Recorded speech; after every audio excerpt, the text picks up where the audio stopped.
Okay, so welcome to video number 7, and let's organize your ideas. So now that you know how to implement the brainstorm splatter method, it's time to dig deeper. Let's organize your questions and answers that we figured out earlier, and based upon that, let's expand on that and make sure that we have everything ready to go so that when we begin the mock-up process, it's going to be easy to see the layout, everything step by step, the question, the yes or no, or whatever that is going to look like in your chatbot. Okay, so we're going to start off where we left off in the previous video, which was pretty much a very scattered mind map. Now, as I stated earlier on, we are going to organize it so that it makes sense. Now, keep in mind that the video after this will talk about how to set things up via a mock-up, and a mock-up will be slightly different. It will allow us to actually see and preview what it looks like as a real chatbot. So there are programs out there like Bot Mockup that will allow you to set up your questions so that you can see what the users see. And based on that, you can tweak things around. But for now, all we're doing is we've already put our creative ideas down. We are going to elaborate further and organize it. All right. So we're bringing the logical side of our brain in right now. All right. So just to recap, remember, figuring out the end result is crucial. And when you have that, that allows you to begin to brainstorm ideas. All right, so the first question should probably not be, have you purchased from us before?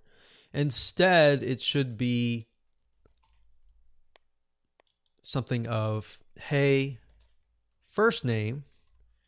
And fortunately with Facebook, they do have placeholders, so you can insert the first name to customize it. And customizing it and making it more personable is very, very important, because you never want people to feel like they're a robot or you are a robot, even though you are. And you definitely want to make it clear that you are a chat bot and not a real live person, because sometimes people can't differentiate between the two, and chat bots are new technology that has come in. Once you're transparent and you're upfront and honest, they tend to trust you. So we can say, hey, first name, how would you like to XYZ? Now, XYZ depends on your end result, and that's why you need to know your end result.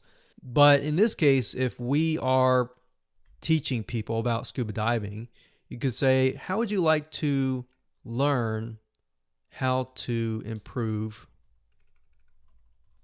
your scuba diving? Now, bear in mind that you don't want to have too many words, because there's only a limited amount of space. So if you can squeeze this down further, then great. The shorter, the more concise, the more straightforward, the better. So how would you like to learn how to improve your scuba diving? And we would assume that they're going to say yes.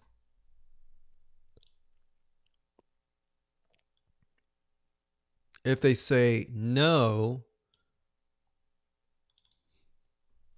you could say something like, well, how can I help you?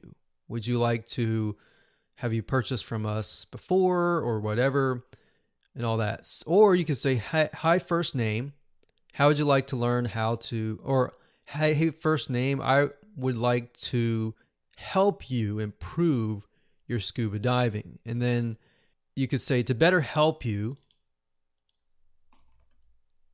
to redirect you to the right department, have you purchased from us yet? So this could just be the intro message, and when they click get started, this appears. All right, so there's no yes or no. Instead, they are just merely sent here. So they're sent from here. to here. And remember, I talked about in the previous video that you're trying to figure out where to send them. Are they a customer or are they not a customer? So to redirect you to the right customer, have you purchased from us? Yes, yet. So we have yes. If it is yes, they are a customer. If it is a no, they are a prospect. So let's go ahead and work on the customer side. So scrolling over here, this is a customer. And if they say, yes, I have purchased from you, say, thank you for being a loyal customer. One thing we found that works really well is to always thank them, because nowadays people don't thank enough. So thank them for being a customer. Thank them for, sticking by you. So say, thank you for being a loyal customer. Always put their name in there, first name. How can I help you? So in this case, you could give them a number of choices. You could give them a choice such as maybe customer support. And over here, you have live customer support chat. So you could send them here, or you can give them another option and say, you want to know about the latest products and updates on the products? Click here, send them there. And then that could be an article. So as you can see in this light, this is not really a yes or no question. It's more of a choice. And then based on the choices that they choose, you can redirect them somewhere else. So updates on the latest products, from that point, you could send them to product reviews, or from this point, you could send them to social proof, and you could send them here. So that makes sense, and that would allow us to get more sales, potentially block any refunds that are about to happen by making people happy and solving their problems, or updating them. All right, so that would be ideal. And in terms of questions, the questions really depend on your product and service. But this is a good way to direct them and split them off into a different track. Now let's work on the prospect side. So the prospect, if they say, no, we haven't purchased from you before, they're a prospect. And in this case, like I said earlier, they're going to need a lot more pre-selling. So from this prospect, we can say, no problem, we're glad you're here. And then put their name. How can I help you? Question mark.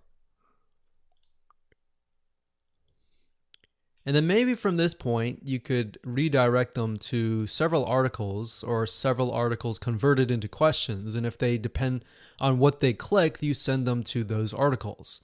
And maybe from those articles, you can send them to a free gift or something of value, or you can direct them straight from here to here. It's really up to you.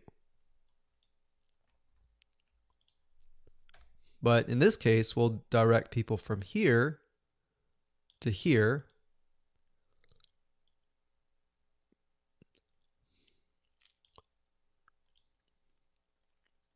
And maybe from here, we could direct them to a special deal or a discount. So eventually we want to convert these prospects and get them over to the customer over here. And because they are prospects, they're going to need a little bit more pre-selling, and of course they're going to need social proof. So now I've created sort of a very simple chatbot that is organized and that is mapped out. Next, what we're going to do is we're going to use a mock-up software to get a better idea of what this looks like, because this is not exactly the mock-up yet. It's just an organized bird's eye view rough draft. So we're going to take this and we're going to make it look like a chatbot. So that way, you're going to be able to see the ins and the outs of the project. You're going to be able to see any issues with the chatbot by following this process. All right, so let's move on to the next video.